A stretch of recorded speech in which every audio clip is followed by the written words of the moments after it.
Mireu-me bé, sóc l'altre, coix de 2 peus, sorrut i solitari. No vinc d'enlloc i escric per sobreviure. Desfaig camins perquè no sé dreceres, reprenc costums. Si ara pogués, jauria pels marges clars amb noies de pell fosca, però he crescut i algú m'ha omplert de vidres tota la sang. Mireu-me bé, coixejo. No tinc sinó la veu que em representa, adollo mots i els mots em purifiquen. Emergiré de mi mateix el dia que un vent terral m'eixugui els ulls. Són altes les espases de foc d'aquesta lluita que em serva dret contra la por i el somni. Mireu-me bé, mireu-me bé. Sóc l'altre.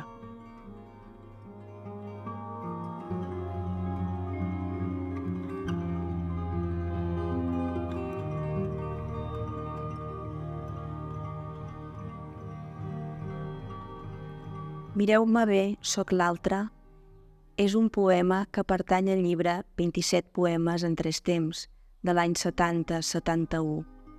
Un llibre que tal vegada es va escriure aquí, a la Casa Groga, en aquest espai meravellós, el despatx del poeta, i un llibre que representa els inicis d'una nova vida per al poeta, perquè és l'inici de la malaltia. De fet, Mireu-me bé, sóc l'altre, funcionaria com a poema pròleg dintre del llibre. Aquest llibre és important no només per Miquel Martí i Pol, perquè deixa enrere el llibre de la fàbrica i inicia als seus 40 i pocs anys una malaltia que el tocarà de ple i que serà o esdevindrà un element poètic de primera magnitud en tota la seva obra posterior. Aquest llibre no serà només important per ell. De fet, l'any 1973, 3 joves estudiants universitaris, Sam Abrams, Jaume Medina i Miquel Desclot, el visiten a Roda de Ter, impactats i impressionats per la lectura del llibre. Més es van impressionar quan es van adonar que realment darrere d'aquelles paraules també hi havia l'autenticitat d'una veu que parlava d'una realitat crua i exacta.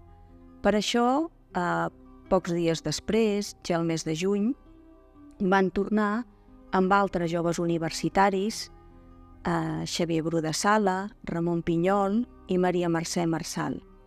Darrere, és cert que hi havia, com explica Ignasi Pujades en la seva biografia, en el primer volum, exactament en el pròleg, hi havia el projecte dels llibres del Mai. I darrere d'aquest projecte hi havia la intenció de publicar l'obra de Miquel Martí i Pol. Per tant, aquest és un llibre que als anys 70 tindrà, diguem-ne, un gran impacte per a aquestes joves generacions. El poema és contundent, i és contundent des del primer vers. Mireu-me bé, sóc l'altre. D'entrada, el poeta invoca i convoca el lector. El lector no es quedarà fora d'aquest procés de consciència del dolor, de consciència de la limitació. I arriba advertit admonitòriament pel poeta, que el fa partícip d'aquesta alteritat. Mireu-me bé, sóc l'altre. Per això podríem dir que es tracta d'un poema rabiosament contemporani, perquè tracta d'aquest respecte, també d'aquesta distància de l'altre, el tema de l'alteritat, el tema del respecte, que és un tema que avui dia és d'una gran actualitat perquè vivim en un món completament alterat per la voracitat del capitalisme, per la voracitat de la indústria, etc. Bé, després d'aquest primer vers, que ja per ell mateix és una divisa, tenim aquests 2 versos, coix de 2 peus, sorrut i solitari. Aquí ja el poeta marca aquesta diferència, marca el pes d'aquest, diguem-ne, component físic que el farà limitat a partir d'ara en molts aspectes. però fixem-nos en els adjectius sorrut i solitari. Aquesta coixesa va acompanyada dels adjectius que per altra banda comencen tots dos per S. Sorrut és la voluntat, hi ha una voluntat poètica que amaga aquest vitalisme, diguem-ne, viu de Miquel Martí i Pol, i solitari. Solitari no és només la condició del malalt, és també la condició del poeta. És estar als marges. I de marges en sap molt Miquel Martí i Pol i en parla molt sovint. Sortiran també en aquest poema. Després ens diu: no vinc d'enlloc i escric per sobreviure. Aquí tenim un altre element importantíssim de la poètica de Miquel Martí i Pol. No vinc d'enlloc. Fixem-nos bé, en un poema que comença definint-se com aquest altre ésser que és coixesa i per tant que és limitació, diu també no vinc d'enlloc. De fet, és molt proper de la filosofia de la Simone Weil i del tema del desarrelament. L'ésser humà, ens diu Simone Weil, té uns deures i un dels seus deures és l'arrelament. Però hi ha coses que impedeixen que l'ésser humà s'arreli. I una d'elles és l'explotació obrera. Aquest no vinc d'enlloc de Miquel Martí i Pol està apel·lant a aquesta col·lectivitat a la qual ell pertany i, per tant, en un moment de crisi personal com devia ser aquest, no oblida tampoc la seva condició de veu col·lectiva. Ell és la veu del desarrelament. I aquí diríem que hi ha dos desarrelaments en el poema. Un és la condició social, o si voleu, l'home històric, i l'altre seria la condició física de l'home íntim, que és l'home que viu la malaltia. Per tant, aquesta veu de cop es converteix en un símbol de moltes coses, i d'això en serà molt conscient d'aquesta força en Miquel Martí i Pol. Continuem i ens diu, a continuació, escric per sobreviure. En aquest poema que es parla de totes aquestes limitacions, hi haurà moltes crides a la paraula. Escriure per sobreviure. La veu, la paraula, els mots. És tot un camp semàntic que apareix al llarg del poema i que contrasta amb aquesta altra part que seria la importància dels elements negatius en el poema. El desfer camins, per exemple, desfaig camins, el no puc fer això, no puc fer allò, vinc d'enlloc. Tots aquests elements marcats gramaticalment com elements negatius formen part d'aquest món de limitacions, però aquest món de limitacions, Miquel Martí i Pol hi acara com a mirall el valor de l'escriptura, el valor de la paraula, el valor dels mots. Bé, i ara, després d'haver-nos situat, aquí ens diu: si ara pogués, jauria pels marges clars amb noies de pell fosca. Aquesta condicional, aquest desig que expressa ara, quan ens acaba de dir que és coix, quan escriu per sobreviure, etc., és una bomba d'oxigen dintre d'un poema, del quietisme de la limitació. Què representa això? Representa que Miquel Martí i Pol no renuncia a l'erotisme, no renuncia a la vida, i per tant hi ha esperança en aquest poema. I també hi ha profundament un coneixement també molt pregon de la Bíblia i especialment del Càntic dels Càntics. Les noies fosques són la noia negra també del Càntic dels Càntics, l'amant de l'estimat que és Déu, no? Hi ha un desig de viure dintre d'aquesta desgràcia, d'aquest context trasbalsador.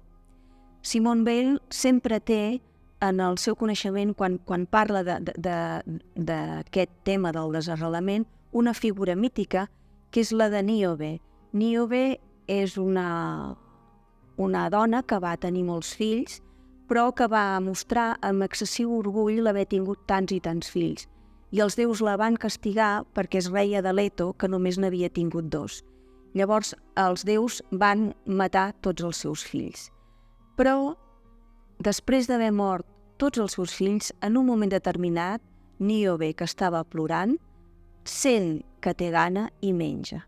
Què vol dir això? Vol dir que l'ésser humà és pura supervivència. En els moments més durs sempre és la vida la que et crida. I Miquel Martí i Pol ho fa molt bé aquí, perquè aquest home que coixeja vol estar als marges, que són, no oblidem, marges clars, i vol jaure amb noies fosques. És un desig d'erotisme. Per tant, és un reclam de la vida. És un moment molt essencial d'esperança dintre del poema. Seguim. I ara l'adversativa. Però he crescut i algú m'ha omplert de vidres tota la sang. Aquest algú m'ha omplert de vidres tota la sang és important. O sigui, després d'aquest moment de desig, l'adversativa, però. Però tinc vidres a la sang. Aquesta metàfora, aquesta imatge tan potent, és una imatge que tindrà molta recurrència, per això parlava abans d'un poema pròleg, al llarg de tot aquest llibre. Aquesta violència que algú ha posat a dintre meu. I el fet que sigui tan inespecífic, aquest algú, encara fa més terrible la vinguda d'aquesta desgràcia, no? I al llarg de tot el llibre ell expressarà en metàfores semblants tot aquest element, no? Per exemple, en altres moments ens parla de paper de vidre, en el mateix llibre, d'escates de vidre a la supervivència, d'oblidar el bosc perquè ja no pot passejar, de ruixats que s'enduen la terra sobrera. És a dir, tots aquests elements que són, diguem-ne, molt visuals, però que extremen la violència d'una cosa sobrevinguda que ha estat sobtada i que de cop tanca tot això, no? Tanca tot aquest període d'haver desfet camins i de ja no saber dreceres. Perquè els camins no deixen de ser l'horitzó. Rere dels camins hi ha l'horitzó, hi ha el bosc. I ara el poeta s'ha de limitar a aquests marges. Així i tot, en aquests marges, ell troba l'esperança dels marges clars amb les noies fosques. Vidres a la sang. I en aquests vidres a la sang, què passa després en el poema? Torna a parlar de la seva coixesa. Mireu-me bé, coixejo. No tinc sinó la veu que em representa, adollo mots i els mots em purifiquen. Aquí entrem en la gran taula de salvació del poeta. Soc així, jo sóc aquest altre, no em reconec, però escric per sobreviure i tinc aquests mots. I els mots em serveixen per expressar-me i per purificar. Una altra vegada tornem a aquestes fonts de les imatges clàssiques de la literatura occidental, el verb purificar, l'aigua que purifica, i hi ha un verb molt bonic aquí, que és el verb adollar. Adollar vol dir brollar el doll. Normalment això es diu de l'aigua o del vi, decanta l'aigua, decanta el vi. Però no oblidem que és un verb que també apareix a l'Atlàntida de Verdaguer. Per tant, aquí Miquel Martí i Pol va posant unes capes molt subtils rere d'un poema aparentment senzill que ens expliquen aquesta importància essencial de l'escriptura i que hi ha darrere de l'escriptura. Hi ha la supervivència d'aquest desarrelament de l'home que és o que està malalt, però també hi ha la reivindicació, i ara ho veurem a la segona estrofa, de l'home que és l'home històric, l'home que sap que ve d'enlloc i que té el desarrelament de la condició social. Bé, després d'aquesta primera part entrem a la segona estrofa d'un poema, diguem-ne, de vers lliure, i ara deixa el subjuntiu, deixa l'imperatiu i ens transporta al futur, emergiré. Aquell sorrut de la primera part ara té aquesta voluntat de lluita, com veurem, i aquí apareix tot aquest vocabulari de la lluita. Emergiré de mi mateix el dia que un vent terral m'eixugui els ulls. Això vol dir, deixarà de plorar. Són altes les espases de foc d'aquesta lluita que em serva dret contra la por i el somni. I aquest, contra la por i el somni, és també aquest vers d'un poema que apareix posteriorment que diu sense treure's els ulls, sense fer amiques, els subtilíssims mirallets del somni i esguallar com un porc de por o d'enveja. La por i el somni és un binomi que apareix també en un altre poema. La por, per la qual lluita, que és la condició social, aquest desarrelament, i el somni, que és la imaginació lírica, les noies fosques, dels marges clars, etc. En definitiva, la paraula. Per tant, el poeta ha aconseguit contrastar el món de la paraula i de la lluita amb el món de les limitacions, del coixejo, de soc l'altre, etc. I aquí ja, després d'aquesta lluita, d'aquesta voluntat sorruda de lluita, torna a repetir el vers inicial desdoblat ara en dos versos finals a manera de tornada. Mireu-me bé, soc l'altre. Però aquest tercer mireu-me bé, soc l'altre, ja és un mireu-me bé de reconeixement. No hi ha una amenaça. És la veu del poeta que diu jo sóc aquí i a partir d'ara sóc aquest altre i amb aquestes eines jo seguiré lluitant per aquesta veu col·lectiva i seguiré també el camí del somni de la paraula, amb les meves restriccions, amb la meva coixesa, perquè al capdavall la poesia sempre és marginalitat.